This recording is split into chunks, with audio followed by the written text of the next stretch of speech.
अस्सलामुअलैकुम वरहमतुल्लाहि वबरकातुहू। तो प्यारे बहन भाइयों, अल्हम्दुलिल्लाहि अला कुल्ली हाल, मैं ठीक हूँ। उम्मीद करती हूँ आप सब भी ठीक होंगे। इंशाअल्लाह आज का जो वाक़या मैं सुनाने जा रही हूँ, मेरी ज़िंदगी का आंखों देखा हुआ वाक़या है। तो वाक़ई में आखिर तक साथ रहिएगा ताकि वाक़ई का हर पहलू समझ में आ सके। चैनल को सब्सक्राइब नहीं किया, सब्सक्राइब कर दें, वीडियो को लाइक और शेयर कर दें। तो प्यारे बहन भाइयों, ये उस वक्त की बात है जब मेरी उम्र तकरीबन 9 या 10 साल की होगी।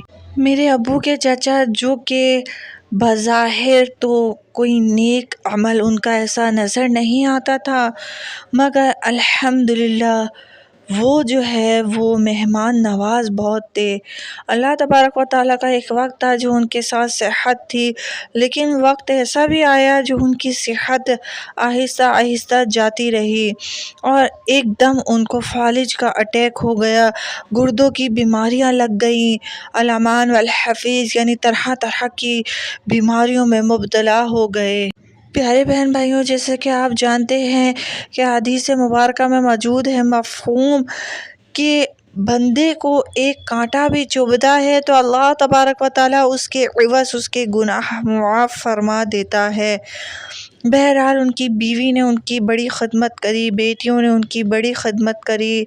एक वक्त ऐसा आया कि वो मोहताजगी में मुब्तला हो गए।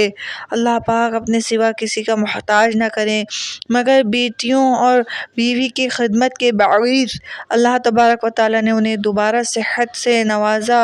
अब जो है वो थोड़ा थोड़ा चलने फिरने लगे। लेकिन कहते हैं ना, जब अल्लाह तबारक व तआला की तरफ से बुलावा आता है तो कौन रोक सकता है। कुल्लु नफ्सिन ज़ाइक़तुल मौत। एक दिन उनका इंतकाल हो गया, वो अल्लाह को प्यारे हो गए।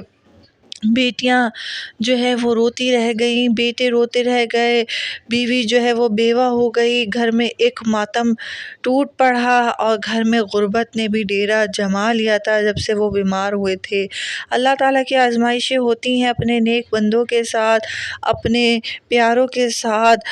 इंतकाल के तकरीबन 2 से 3 साल बाद कमो पेश वहाँ पर मेरे अब्बू के एक कज़न का जो है वो जाना हुआ कब्रिस्तान में।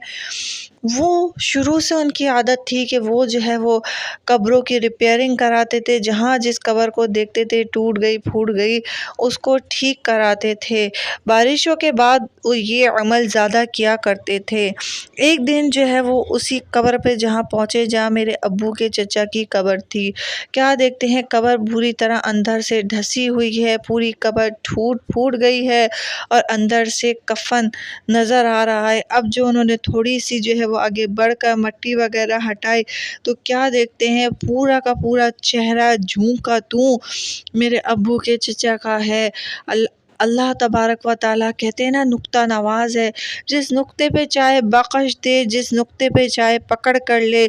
अल्लाह के राज अल्लाह ही बेहतर जान सकता है कि बज़ाहिर कोई ऐसा ख़ास उनका अमल किसी को याद नहीं, क्या पता अल्लाह तबारक व तआला ने जो तकलीफ़ें उन्हें दुनिया में मुब्तला की थी उसके एवज़ अल्लाह तबारक व तआला ने उनको ये मकाम अता करा कि कफ़न और जिस्म चेहरा सब जू का तू। और क्या मालूम अल्लाह तबारक व तआला को उनकी कोई अदा पसंद आ गई हो।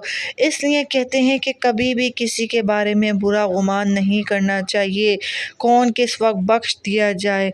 तो प्यारे बहन भाइयों, ये थी मेरे अपनी आंखों का देखा हुआ किस्सा। उम्मीद है आपको वीडियो पसंद आई होगी। अगर वीडियो पसंद आई है चैनल को सब्सक्राइब कर दें, साथ ही बेल आइकन है उसको दबा दें ताकि आने वाला नया वाक़या आप तक पहुंच सके। और सदका जारिया समझ के वीडियो को लाइक और शेयर कर दिया करें। अल्लाह हाफ़िज़। अल्लाह निगहबान।